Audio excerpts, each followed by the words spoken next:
आखिर जिंदगी में असली सुखी कौन सा व्यक्ति है? इस विषय पर गौतम बुद्ध की बेहद ही प्रसिद्ध कहानी की शुरुआत करते हैं। हम हमेशा उन चीजों के पीछे भागते रहते हैं जो हमारे पास नहीं हैं। हम भविष्य में उन्हें पाने के लिए लगातार प्रयास करते रहते हैं, लेकिन हम यह भूल जाते हैं कि जिस चीज को पाने का हम प्रयास कर रहे हैं उसके कारण हमारा वर्तमान दुखी हो रहा है। हमारे वर्तमान की सारी खुशियां हमसे छिन रही हैं। इस कहानी में आप यह समझ पाएंगे कि किस प्रकार आपका जो वर्तमान है वही सर्वश्रेष्ठ समय है। इस समय को आपको भरपूर ढंग से जीना चाहिए, क्योंकि यह समय जो आज आपके पास है वह दोबारा नहीं लौटने वाला। बहुत समय पहले की बात है, एक नगर में एक बहुत ही गरीब व्यक्ति रहता था। वह जब भी किसी धनी व्यक्ति को देखता तो वह मन ही मन बोलने लगता और कहता, हे भगवान, तूने मुझे इतना गरीब क्यों बनाया? इन अमीर व्यक्तियों को देखो, ये लोग कैसे ढंग से खेल रहे हैं, जीवन का आनंद ले रहे हैं, और एक मैं हूं जो हर रोज एक एक पैसे के लिए तरस जाता हूं।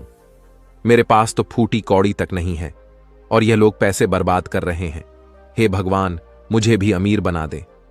एक दिन वह व्यक्ति इसी तरह बोल रहा था, तभी उसके पास से एक बौद्ध भिक्षु गुजर रहे थे। उन भिक्षु ने उस गरीब व्यक्ति की सारी बातें सुन ली और तभी वह बौद्ध भिक्षु उस व्यक्ति से कहते हैं, क्या बात है भंते, तुम इतने परेशान क्यों हो? तुम इतने दुखी क्यों लग रहे हो? क्या कोई तकलीफ है तुम्हें? तभी वह व्यक्ति कहता है, हे गुरुदेव, मैं बहुत दुखी हूं, मैं बहुत गरीब हूं। मेरे पास तो खाने तक के लिए पैसे नहीं बचते। मैं एक एक पैसों के लिए तरस जाता हूं। इस दुनिया में मेरा कोई नहीं। मैं सुखी होना चाहता हूं। मुझे सुखी होना है, मुझे अमीर होना है। हे गुरुवर, क्या आप मुझे कोई ऐसा उपाय बता सकते हैं जिससे मैं जल्द से जल्द अमीर हो जाऊं और मेरे पास किसी चीज की कोई कमी ना रहे? उस व्यक्ति की यह बात सुनकर उन बौद्ध भिक्षु ने उस व्यक्ति की तरफ ध्यान से देखा और फिर उस व्यक्ति को कहते हैं, भंते, तू मेरे साथ चल। इतना कहकर वह भिक्षु उस गरीब व्यक्ति को एक अमीर व्यक्ति के घर ले गए। उस अमीर के घर को देखकर उस गरीब व्यक्ति की आंखें फटी की फटी रह गईं।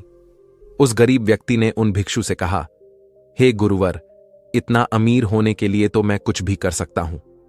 यदि मेरे पास इतने पैसे हो तब तो क्या ही बात है, इस घर में तो कितना आनंद आता होगा। तभी वह भिक्षु मुस्कुराने लगे और उस गरीब व्यक्ति से कहते हैं, इसीलिए तो मैं तुम्हें यहां पर लाया हूं।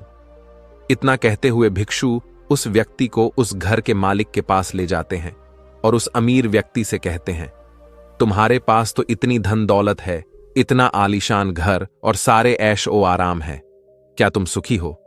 तभी व्यक्ति जरा सा मायूस होकर उन बौद्ध भिक्षु से कहता है, हे गुरुवर, कैसा सुख? केवल धन दौलत होने से सुख तो नहीं आ जाता। मैं तो जन्म से ही अंधा हूं और एक अंधे के जीवन में सुख कैसे हो सकता है? सुखी तो वे लोग हैं जिनके पास आंखें हैं, जो लोग इस संसार को देख पा रहे हैं, इसकी खूबसूरती को आंख भर के निहार पा रहे हैं। हे गुरुवर, मैं तो बस इतना ही चाहता हूं कि केवल मुझे कुछ पलों के लिए ही सही, लेकिन इस संसार को देखने का अवसर प्राप्त हो। मैं कम से कम एक बार अपने माता पिता, अपने रिश्तेदारों को देख सकूं, और इसके लिए चाहे मुझसे मेरी कोई पूरी दौलत ही क्यों ना ले ले, मैं देने के लिए तैयार हूं। मैं इतना दुखी हूं जितना दुखी और कोई नहीं हो सकता। हे ईश्वर, आपने मुझे अंधा क्यों बनाया? तभी उन बौद्ध भिक्षु ने उस गरीब व्यक्ति की ओर इशारा करते हुए कहा, तुम्हारे पास एक बहुत दिग्गज अवसर है। यदि तुम चाहो तो केवल अपनी आंखें देकर तुम इस अन्य व्यक्ति की सारी धन दौलत ले सकते हो और उसके बाद तुम भी अमीर बन जाओगे, तुम भी सुखी हो जाओगे, तुम्हें तुम्हारा सुख मिल जाएगा और इस अंधे व्यक्ति को उसका सुख प्राप्त हो जाएगा। तभी वह गरीब व्यक्ति कहता है, नहीं नहीं गुरुजी, आप ये क्या कह रहे हैं? बिना आंखों के मैं अमीर होकर क्या करूंगा? ना गुरु, ना मैं अपनी आंखें नहीं दूंगा। तभी वह बौद्ध भिक्षु उस गरीब व्यक्ति से कहते हैं, एक बार फिर से सोच लो, इतना अच्छा अवसर तुम्हें दोबारा नहीं मिल पाएगा। तभी वह गरीब व्यक्ति कहता है, यदि आपके पास कोई और मार्ग है तो बताइए, अन्यथा मैं अपने घर चलता हूं। तभी वह भिक्षु उस युवक से कहते हैं, ठीक है, ठीक है, यदि तुम अपनी आंखें नहीं देना चाहते तो कोई बात नहीं, हम कोई और रास्ता निकाल लेते हैं। तभी वह बौद्ध भिक्षु उस व्यक्ति का हाथ धरकर उसे एक और धनी व्यक्ति के घर ले जाता है। इस धनी व्यक्ति का घर पहले वाले धनी व्यक्ति से और भी ज्यादा विशाल था। यह देखकर वह गरीब व्यक्ति कहता है, अरे अरे, इतना आलीशान घर मैंने आज तक नहीं देखा था। तभी वह बौद्ध भिक्षु उस गरीब व्यक्ति को उस धनी व्यक्ति के पास ले जाते हैं और उस धनी व्यक्ति से कहते हैं, आप तो बहुत सुखी होंगे, आपके पास इतना आलीशान घर है, इतनी धन दौलत है, सारे ऐशो आराम है, आपको तो किसी चीज की कोई कमी नहीं, आप अवश्य ही बहुत सुखी होंगे। तभी वह धनी व्यक्ति मायूस होकर उन बौद्ध भिक्षु से कहता है, आप यह कैसी बातें कर रहे हैं? आप तो जानते हैं कि मेरे दोनों हाथ काम नहीं करते, मैं अपाहिज हूं। यह जो इतनी धन दौलत आप देख रहे हैं, इन्हें देखकर भी मैं अपने हाथ वापस नहीं ला सकता। तो ऐसे में यह धन दौलत मेरे किस काम की? इससे तो अच्छा होता कि ईश्वर ने भला ही मुझे गरीब बनाया होता, लेकिन कम से कम मेरे दोनों हाथ मुझे सही दे देता। ना जाने भगवान ने मुझे क्यों अपाहिज बना दिया। जितना दुखी मैं हूं, उतना दुखी और कोई नहीं होगा। तभी एक बार फिर उन बौद्ध भिक्षु ने उस गरीब व्यक्ति की ओर इशारा करते हुए कहा, भंते, तुम्हारे पास एक और मौका है। यदि तुम चाहो तो अपने दोनों हाथ देकर इस अमीर व्यक्ति की सारी धन दौलत ले सकते हो। क्या कहते हो? क्या तुम तैयार हो? और अब की बार तो तुम्हें आंखें भी नहीं देनी होगी, तुम्हारी आंखें तुम्हारे साथ ही रहेंगी। तभी वह गरीब व्यक्ति उन बौद्ध भिक्षु से कहता है, अरे महाराज, आप ये क्या कह रहे हैं? एक अपाहिज होकर मैं इस धन दौलत का क्या करूंगा? क्या आपके पास कोई ऐसा अमीर व्यक्ति नहीं है जिसका पूरा शरीर भी स्वस्थ हो और उसके पास बेशुमार धन दौलत भी हो? तभी वह बौद्ध भिक्षु उस व्यक्ति का हाथ धर करके उसे तीसरे अमीर व्यक्ति के पास ले जाते हैं। उस अमीर व्यक्ति के पास उसका अपना महल था। यह देखकर वह गरीब व्यक्ति उन बौद्ध भिक्षु से कहता है, हे गुरुवर, यह तो अवश्य ही बहुत सुखी होगा। इसके पास तो इतना आलीशान महल है, इसके पास तो इतनी सारी धन दौलत है, ये अवश्य ही बहुत खुश रहते होंगे, इनका जीवन तो आनंद में होगा। तभी वह बौद्ध भिक्षु उस गरीब व्यक्ति को उस धनी व्यक्ति के पास ले जाते हैं और फिर उस धनी व्यक्ति से कहते हैं, आप तो अवश्य ही खुश रहते होंगे, क्योंकि आपके पास इतना आलीशान महल है, इतनी सारी धन दौलत है, आपके पास तो सारी सुख सुविधाएं भी हैं, आपका जीवन तो आनंद में बीतता होगा। इसके जवाब में वह अमीर व्यक्ति कहता है, हे गुरुवर, कैसा आनंद! मुझ जैसा दुखी इस दुनिया में और कोई नहीं होगा। मैं आज बहुत दर्द में हूं। मेरी पत्नी ने मुझे धोखा दे दिया है, वह किसी और से प्रेम करती है जो मुझसे भी अमीर है। आज मुझे समझ आया कि यह धन दौलत कभी किसी को सुख दुख नहीं दे सकती, और जब मन में दुख हो तो यह धन दौलत किस काम की।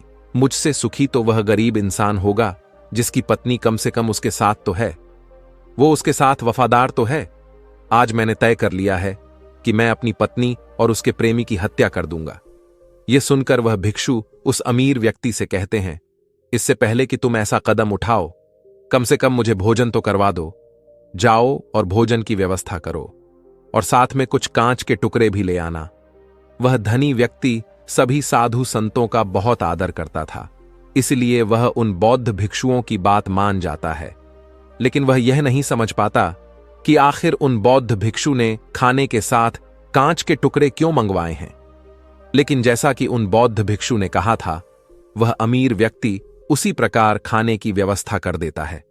वह भोजन के साथ कुछ कांच के टुकड़े लेकर उन बौद्ध भिक्षु के पास पहुंचता है। तभी वह बौद्ध भिक्षु, वह गरीब व्यक्ति और वह धनी व्यक्ति तीनों एक साथ भोजन करने बैठते हैं, और उसी समय बौद्ध भिक्षु कुछ कांच के टुकड़े उठाकर उस अमीर व्यक्ति के भोजन में मिला देते हैं और उससे कहते हैं, लो, अब तुम इसे खा सकते हो। वह अमीर व्यक्ति अचंभित हो गया और उन बौद्ध भिक्षु से कहता है, हे गुरुवर, आप यह क्या कह रहे हैं?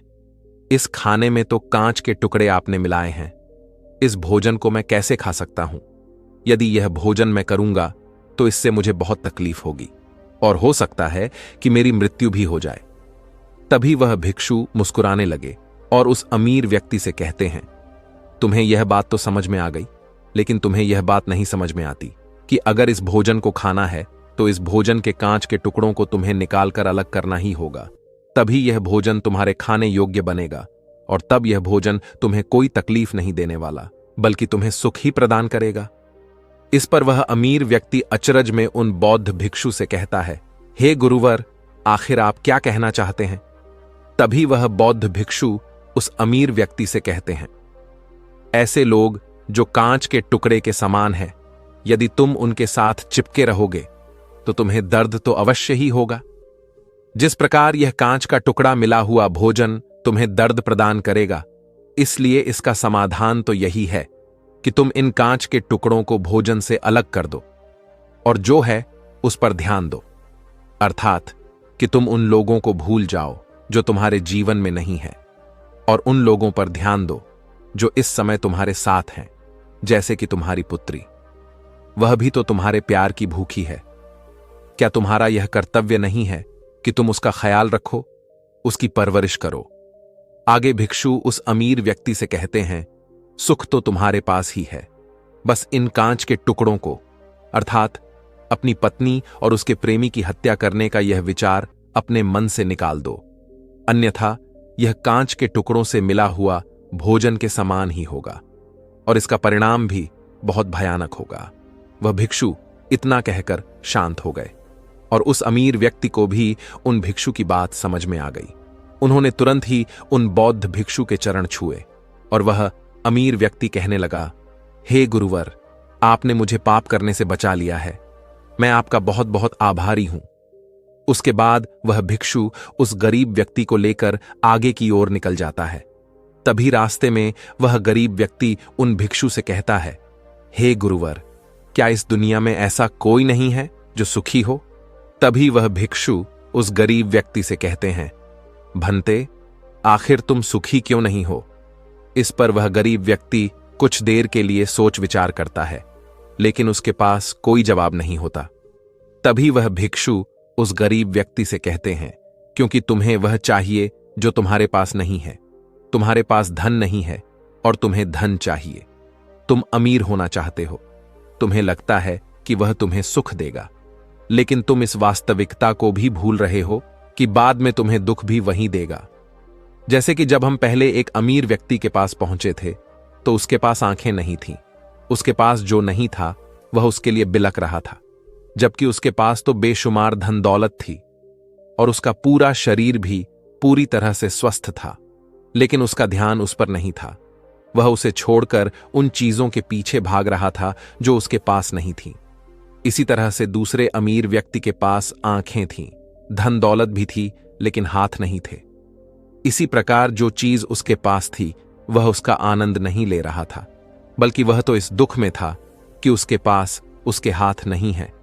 और ठीक इसी प्रकार से तीसरा अमीर व्यक्ति भी दुखी था, क्योंकि उसके पास तो धन दौलत भी थी, ऐशो आराम भी था और उसके पास तो उसका पूरा शरीर भी था।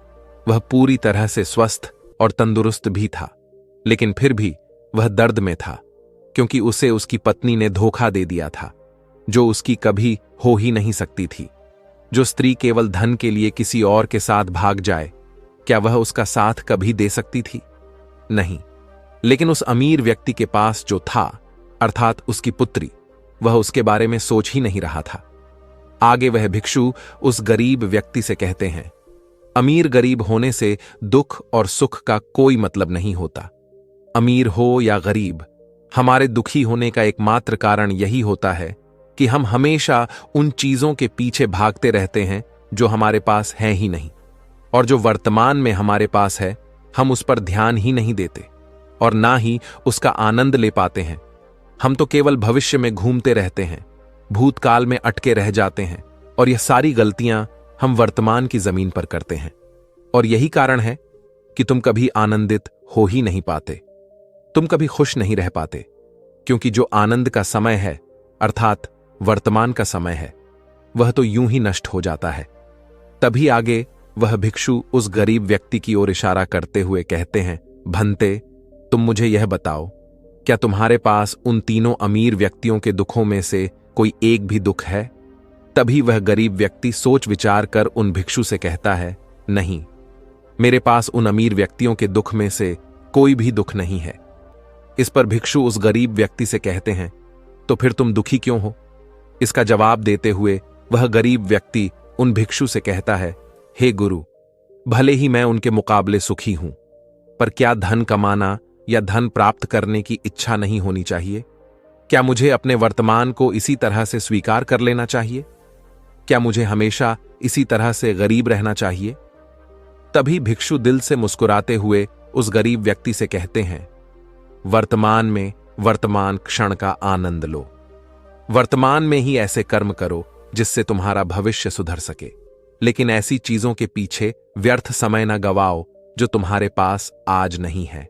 जो तुम्हारे पास आज है उसका आनंद लो, और जो तुम पाना चाहते हो उसके लिए केवल कर्म करो, और उस कर्म का फल तुम्हें भविष्य में मिलेगा।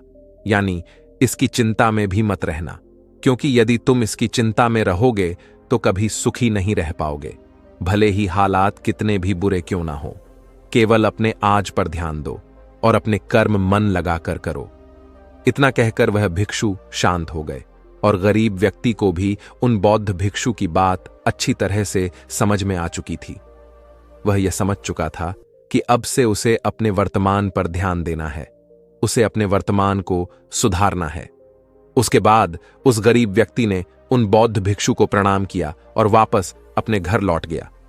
अब से वह गरीब व्यक्ति यह सोचकर हमेशा खुश रहने लगा कि कम से कम वह उन 3 अमीर व्यक्तियों से अधिक खुश है।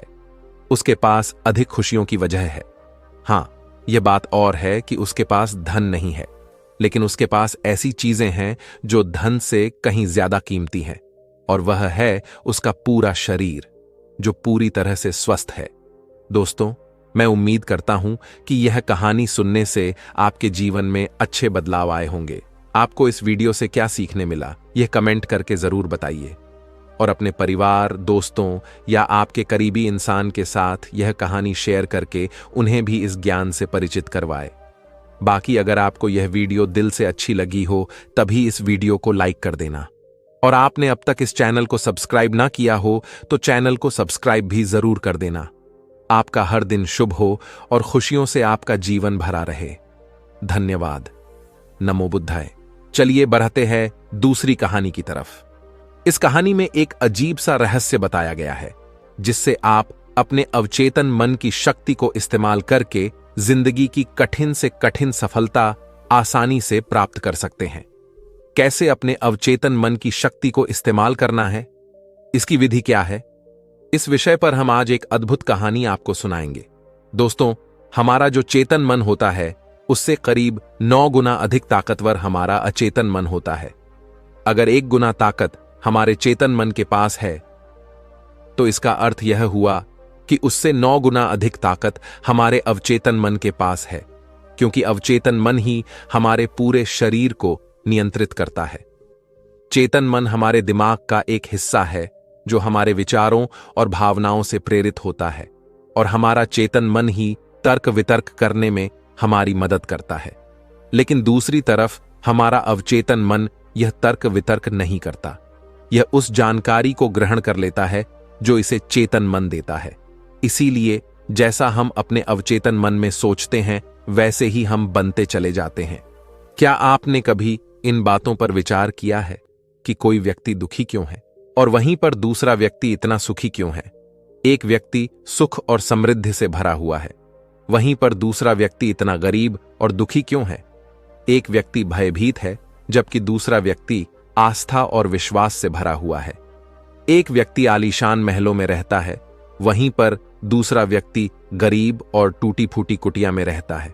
कोई बहुत सफल है तो कोई असफल। कोई व्यक्ति जरा सी मेहनत करके सफलता प्राप्त कर लेता है, और वहीं पर कोई दूसरा व्यक्ति जीवन भर मेहनत करने के बाद भी असफल ही रह जाता है। तो आखिर इन सब चीजों का कारण क्या है? क्या आपने कभी इन पर विचार करने की कोशिश की है? हमारे जीवन में जो भी अच्छा है वह हमारे चेतन मन पर निर्भर करता है। अर्थात यदि आप अपने चेतन मन में यह बात भरेंगे कि मेरे साथ जो कुछ भी होगा वह अच्छा होगा, मेरे साथ जो कुछ भी हो रहा है वह अच्छा हो रहा है, और मैं एक दिन कामयाब जरूर बनूंगा, तो आप अवश्य ही अपने जीवन में कामयाब बन जाएंगे। वहीं पर यदि आप अपने अवचेतन मन में बुरी बुरी बातें रखेंगे, अर्थात नकारात्मक बातें कहेंगे, तो आपके जीवन में केवल नकारात्मकता ही भर जाएगी, और आपके साथ कुछ भी अच्छा नहीं होगा। आप जहां जाएंगे वहां पर आपके हाथ केवल असफलता ही लगेगी। आप हमेशा निराश और परेशान ही रहेंगे, लेकिन उनका हल आपको कभी नहीं मिल पाएगा। इसलिए यदि आप भी अपने मन को अच्छी तरह से जानना चाहते हैं, वह सेवा काम करवाना चाहते हैं जो आप चाहते हैं, उसे अपने नियंत्रण में रखना चाहते हैं, तो इस कहानी को अंत तक जरूर देखिएगा, क्योंकि इस वीडियो में आपको ऐसी महत्वपूर्ण जानकारियां मिलेगी जिसकी मदद से आप अपना जीवन अच्छे से जी सकते हैं। आप जो चाहे उसे हासिल कर सकते हैं। आप जिस भी लक्ष्य को प्राप्त करना चाहते हैं उसे आप प्राप्त कर सकते हैं। आज की इस कहानी में हम यह जानने वाले हैं कि आखिर चेतन मन और अवचेतन मन में मुख्य अंतर क्या है और वह किस तरह से काम करता है, और हम अपने अचेतन मन में अच्छी बातें किस प्रकार से भर सकते हैं जिससे हमारा जीवन परिवर्तित हो सके, हम सफलता की ओर आगे बढ़ सके। बहुत समय पहले की बात है। एक नगर में एक बहुत ही प्रसिद्ध गुरु रहा करते थे। उनकी ख्याति दूर दूर तक फैली हुई थी। उनके आश्रम में उनके कई शिष्य भी थे। एक दिन संध्या के वक्त वह गुरुवर अपने सभी शिष्यों को बुलाकर उन्हें उपदेश दे रहे थे। वे कह रहे थे, शिष्यों, हमारा मस्तिष्क दो भागों में विभाजित है, चेतन मन और अवचेतन मन। चेतन मन हमारे मस्तिष्क का पहरेदार है, वहीं पर अवचेतन मन हमारा मालिक है। उन गुरु की आवाज सुनकर एक शिष्य ने कहा, है गुरुदेव, आप क्या कहना चाहते हैं? आप कहीं यह तो नहीं कह रहे कि हमारे भीतर कोई और है जो हमें चला रहा है, जो हमारी सारी क्रियाओं पर नजर रखे हुए हैं? इस पर गुरुवर उस शिष्य को मुस्कुराते हुए कहते हैं, भंते, मैं तुम्हें एक छोटी सी कहानी सुनाता हूं। इस कहानी में तुम्हें तुम्हारे सवालों का जवाब मिल जाएगा। इस कहानी को ध्यानपूर्वक सुनना और इसे समझने का प्रयास करना। आगे गुरुवर कहानी बताते हुए कहते हैं, बहुत समय पहले की बात है। एक नगर में एक बहुत ही धनी सेठ रहा करता था और उसकी एक आलीशान हवेली भी थी। उसकी हवेली के द्वार पर हमेशा एक पहरेदार तैनात रहता था और हवेली में जब भी कोई उपद्रव होता, कोई शोर शराबा होता, तो उसकी आवाज चारों ओर गूंजने लगती और उस आवाज को सुनकर आसपास के लोग भी उस महल के पास आते और उस पहरेदार को खूब समझाने की कोशिश करते और कहते, देखो, तुम्हारी हवेली से बहुत सारी आवाजें आती हैं जिससे हमारे घर की शांति भंग हो जाती है। कृपया करके इन आवाजों को बंद करो। आखिर इस शोर शराबे में क्या रखा हुआ है? इस तरह से हल्ला करके तुम अपना जीवन कैसे शांति से बिता सकते हो? इस पर वह पहरेदार जवाब देते हुए कहता है, देखो भाई, मैं जानता हूं कि शोर करना बुरी बात है, लेकिन मैं क्या करूं? मैं भी इससे बहुत परेशान हूं। जो भी आवाजें होती हैं वह हवेली में होती है, इससे मेरी भी शांति भंग होती है। लेकिन आप मुझे क्यों समझा रहे हैं? इसका कारण मैं तो नहीं, इसका कारण तो मेरा मालिक है। आप उसे जाकर समझाइए। यह बात सुनकर लोग भी यह बात समझ जाते हैं कि बात तो सही है। आखिर इसमें इस पहरेदार की क्या गलती है? यह तो केवल अपना काम कर रहा है। गलती तो मालिक ही है। वह उपद्रव करता है, वह शोर शराबे करता है, और जब भी उसे यह सब करने का मन होता है तो वह हवेली के बाहर आता है और उपद्रव करके वह वापस हवेली में जाकर बैठ जाता है। और जिन लोगों को भी उस हवेली के मालिक से तकलीफ होती है, जिनकी भी शांति भंग होती है, वे सभी आकर उस पहरेदार को ही समझाने का प्रयास करते हैं। वह उसे खूब सुनाते हैं, लेकिन क्या इससे यह समस्या सुलझेगी? इस प्रश्न के साथ गुरुवर अपने शिष्य से कहते हैं, तुम ही बताओ, इसका क्या समाधान है? इस पर वे शिष्य गुरु के इस प्रश्न का जवाब देते हुए कहता है गुरुवर, जिन्हें भी उन हवेली के मालिक से तकलीफ है जो शोर शराबे करता है और लोगों की शांति भंग कर देता है, उन सभी को उनसे बात करनी चाहिए, तभी तो इसका समाधान निकलेगा। भला पहरेदार की इसमें क्या गलती है? वह तो केवल अपना काम कर रहा है और वह उससे ज्यादा कर भी क्या सकता है? उसके हाथों में तो और कुछ भी नहीं है। इस पर वह गुरुवर मुस्कुराते हुए अपने उस शिष्य से कहते हैं, भंते, ठीक इसी तरह से हमारा मन भी होता है। हमारा चेतन मन मनुष्य का पहरेदार होता है और पहरेदार को यह अच्छी तरह से पता है कि क्रोध करना बुरी बात है, बुरे शब्दों का इस्तेमाल करना बुरी बात है, अश्लील ख्यालों में खोए रहना बुरी बात है। अर्थात हमारे चेतन मन को यह बात बहुत अच्छी तरह से पता है कि गुस्सा करना, आलस करना, काम वासना जैसे विचार गलत है। यह सभी विकार हमारे भीतर नकारात्मक विचार उत्पन्न करते हैं, जिससे हमारा विनाश होता है। लेकिन वह कर भी क्या सकता है? वह चीज उसके हाथों में है ही नहीं, क्योंकि वह चीज वह कर ही नहीं रहा। यह तो वह अंदर बैठा मालिक कर रहा है, अर्थात हमारा अवचेतन मन, जो हमसे कोई भी कार्य बहुत ही आसानी से करवा लेता है। और यह सभी बातें हम में से हर कोई अच्छी तरह से जानते हैं, और हमें ऐसा लगता भी है कि हम अच्छी तरह से समझ चुके हैं, जैसे कि वह पहरेदार समझता है। लेकिन वास्तविकता में तो इससे हमारे जीवन पर कोई भी बुनियादी फर्क नहीं होता। आगे वह गुरु उस शिष्य से कहते हैं, भंते, तुमने भी अपने आप को कई बार यह समझाने की कोशिश की होगी कि मुझे सुबह सही समय पर उठना है, आश्रम की साफ सफाई करनी है, भिक्षा मांगने जाना है, और रात को आने के बाद मुझे ध्यान भी करना है। लेकिन क्या इससे कोई फर्क हुआ? इसका जवाब देते हुए शिष्य कहता है, नहीं, बिल्कुल नहीं हुआ। मैंने कई बार अपने आप को समझाया है कि मुझे इस समय पर यह काम करना है, मुझे अपना समय व्यर्थ नहीं करना, मुझे अपने समय का इस्तेमाल करना है और मुझे आगे बढ़ना है। लेकिन मैं चाहकर भी उन सभी कार्यों को समय पर नहीं कर पाता।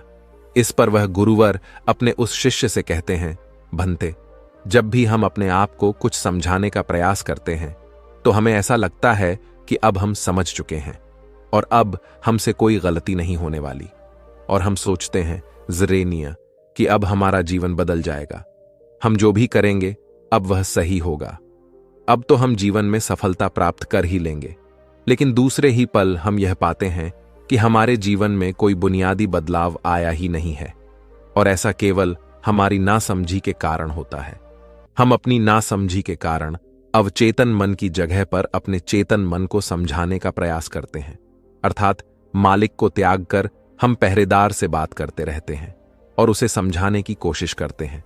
लेकिन तुम यह भूल जाते हो कि आखिर वह पहरेदार कर भी क्या सकता है? वह सब उसके हाथों में है ही नहीं है। हमें तो अपने अवचेतन मन को समझाने की आवश्यकता है। हमारी बुद्धि, अर्थात वह पहरेदार जो यह समझ जाता है कि क्या सही है और क्या गलत, उसे कब क्या करना है, क्या नहीं करना। लेकिन यह सारी बातें केवल हमारे पहरेदार, अर्थात हमारे चेतन मन के सीमित रह जाती हैं। यह सारी बातें हवेली के उस मालिक, अर्थात हमारे अवचेतन मन तक तो पहुंच ही नहीं पाती, और यही कारण है कि हमारे जीवन में कभी कोई बुनियादी बदलाव हो ही नहीं पाता। ठीक उसी प्रकार जैसे कि यदि आपसे कोई कहता है कि पौधे में पानी भरोगे तो वह पौधा एक दिन वृक्ष होगा और फिर उसमें फल आएंगे, और आप उस बात को मान लेते हैं और उस पौधे में पानी भी देते हो, लेकिन आप पौधे की पत्तियों पर पानी देते हो और सोचते हो कि इसमें फल आएंगे। लेकिन जरा एक बार के लिए यह सोचिए, अगर पत्तियों में पानी दोगे तो उसमें फूल और फल कैसे आएंगे? हमें तो उस पौधे की जड़ में पानी देने की आवश्यकता है, लेकिन हम में से अधिकांश लोग केवल पत्तियों पर ही पानी छिड़क कर अपने आप को बहुत भाग्यशाली समझने लगते हैं। लेकिन वे यह भूल जाते हैं कि जो जो पानी वह पत्तियों पर दे रहे हैं, वह पानी पेड़ की गहराइयों में तो जा ही नहीं पा रहा, तो ऐसे में उस पौधे पर फल कैसे लगेंगी? ठीक इसी प्रकार हम भी अपने मन के साथ करते हैं, और यही कारण है कि हम अपने जीवन में जो भी चाहते हैं वह हमें नहीं मिल पाता। हम अपने जीवन में फल चाहते हैं, लेकिन वह हमें नहीं मिल पाता। इस पर शिष्य उन गुरुवर से कहता है गुरुवर, तो फिर हमें क्या करना चाहिए? क्या ऐसा कोई उपाय है जिससे हम अपने चेतन मन की सारी बातें अपने अवचेतन मन तक पहुंचा सकें? ऐसी कोई प्रक्रिया है जिसमें हम अपने संदेश को अपने चेतन मन तक पहुंचा सके? इस पर वह गुरुवर शिष्य से कहते हैं, भंते, यदि तुमने अपने संदेश को चेतन मन तक पहुंचा दिया, तब तुम जो चाहोगे वह इच्छा प्राप्त कर सकते हो। तुम जैसा चाहो उस लक्ष्य को प्राप्त कर सकते हो, क्योंकि हमारा अवचेतन मन हमारे चेतन मन से 9 गुना अधिक शक्तिशाली होता है। आपने कभी ना कभी यह देखा ही होगा कि एक मनोवैज्ञानिक जब किसी के मन के गुप्त राज को जानने की कोशिश करता है, तब वह मनोवैज्ञानिक जब उसके मन की बात को बाहर निकलवाना चाहता है, उसके अतीत में जो भी घटना घटी है उसमें साफ साफ रूप से प्रवेश करना चाहता है, तो इसके लिए वह हाइप्नोसिस का उपयोग करते हैं। और आप में से अधिकांश लोगों ने इस प्रक्रिया को देखा ही होगा। इस प्रक्रिया का प्रयोग करके मन की सारी सूचनाएं अपने आप ही बाहर निकलती हैं। इस प्रकार किसी के भी मन को काबू में करके हम उससे जो चाहे वह कार्य करवा सकते हैं। हां, अब आपके मन में यह भी प्रश्न उठ रहा होगा कि शायद वह सभी हमारे अवचेतन मन की चाल को समझते हैं, वह इसे अच्छी तरह से जानते हैं कि उसे किस तरह से अपने काबू में किया जाता है। तो इसका जवाब बहुत ही सीधा और सरल है, और इसका जवाब है हां, क्योंकि उन्होंने इसके ऊपर कई बार प्रयोग किया है और वह इसमें इतने निपुण हो जाते हैं कि वह किसी भी दूसरे मन पर अपना काबू कर सकते हैं। और अगर आप भी अपने अवचेतन मन की बात को समझते हैं, अपने मन की चाल को समझते हैं, तो आप भी अपने ही नहीं बल्कि किसी दूसरे के मन को भी वश में कर सकते हैं। आगे गुरुवर अपने उस शिष्य से कहते हैं, भंते, अपने अचेतन मन तक संदेश पहुंचाने के लिए आपको अपने चेतन मन को शांत करना होगा, उसे सुलाना होगा। और ऐसा इसीलिए क्योंकि हमारा चेतन मन तर्क वितर्क करने में माहिर है। वह एक पहरेदार है, वह हमारी रक्षा के लिए हमेशा तैनात रहता है। इसीलिए जब भी तुम अपना कोई संदेश उस चेतन मन तक पहुंचाने की कोशिश करोगे जरेनिया, तो वह तुमसे तर्क वितर्क जरूर करेगा और हमें अपनी बात अपने मालिक तक पहुंचाने की इजाजत तक नहीं देगा। जब तक कि हम अपनी बात अपने चेतन मन को अच्छी तरह से समझा नहीं देते या उसे शांत नहीं कर देते, तब तक वह हमें उस हवेली में घुसने नहीं देगा। क्योंकि हमारी सामान्य बुद्धि अर्थात हमारा चेतन मन तर्क वितर्क करने में माहिर होता है, और यही कारण है कि हम में से अधिकांश लोग अपने अचेतन मन तक एक साफ और स्पष्ट संदेश पहुंचा ही नहीं पाते, और इसी कारण हम अपने अचेतन मन को भी अच्छी तरह से समझ नहीं पाते। और हमारा अचेतन मन तर्क वितर्क नहीं करता, उसे तो केवल साफ और स्पष्ट संदेश चाहिए जिस पर वह कार्य कर सके, और उस तक हम साफ और स्पष्ट संदेश तभी पहुंचा सकते हैं जब हमारा मन पूरी तरह से शांत रहेगा, जब हमारे मन में और कोई विचार नहीं होंगे। और यही कारण है कि जब एक मनोवैज्ञानिक किसी के मन पर प्रयोग करता है, उसके मन को काबू करने की कोशिश करता है, उससे मनचाही बात निकलवाने की कोशिश करता है, तो सबसे पहले वह उसके चेतन मन को ही सुलाते हैं। आपने कहीं ना कहीं यह तो देखा ही होगा कि उनके सामने एक पेंडुलम जैसी चीज उनकी आंखों के सामने रख दी जाती है और उसे घुमाया जाता है, जिसे लगातार देखने के बाद वह व्यक्ति पूरी तरह से निद्रा में चला जाता है, और इस कारण उसका चेतन मन पूरी तरह से शांत हो जाता है। और जब उसका पहरेदार पूरी तरह से सो जाता है और उसके पास तर्क वितर्क करने के लिए कोई नहीं बचता, तब वह वैज्ञानिक आसानी से उस हवेली में जाता है और उस मालिक से जी भर के बातें करता है। जो बातें वह चाहता है वह बातें वह उससे निकलवा देता है।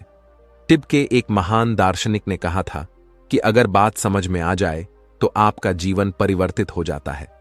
लेकिन उन्होंने वह बात उस समय के लोगों के लिए कही थी, क्योंकि उस समय टिब और बाकी दुनिया के लोग बहुत सरल हुआ करते थे। उनका मन बहुत साफ हुआ करता था और उनको जो भी बातें बताई जाती थीं, वह उन बातों को बहुत शांतिपूर्वक सुनते और समझते थे। उस समय कोई भी तर्क वितर्क नहीं करता था, और जब कोई व्यक्ति तर्क वितर्क करने में माहिर होता था तो वह उसे तर्क वितर्क करने देते और शांति से केवल उसकी बातें सुनते, जब तक कि व्यक्ति तर्क वितर्क करके थक ना जाए। तो वह गुरु के पास वापस आता है और उनसे कहता है गुरुवर, मैं अब तर्क वितर्क करके थक चुका हूं, लेकिन उससे मुझे कुछ भी हासिल नहीं हुआ। कृपया करके अपना कोई मार्ग बताइए, आप मुझे अपने तरीके से समझाएं। अब मैं उसमें कोई भी अवरोध उत्पन्न नहीं करूंगा। ठीक इसी प्रकार से हमारी बुद्धि भी काम करती है। जब हमारा मस्तिष्क तर्क वितर्क करके थक जाता है, तब उसे इस बात का एहसास होता है कि तर्क वितर्क करके उसे कुछ भी हासिल नहीं होने वाला, और उस समय तक उसे कुछ भी समझ में नहीं आएगा। अगर आपको यह वीडियो दिल से अच्छी लगी हो, तभी इस वीडियो को लाइक कर देना, और आपने अब तक इस चैनल को सब्सक्राइब ना किया हो तो चैनल को सब्सक्राइब भी जरूर कर देना। आपका हर दिन शुभ हो और खुशियों से आपका जीवन भरा रहे। धन्यवाद। नमो बुद्धाय।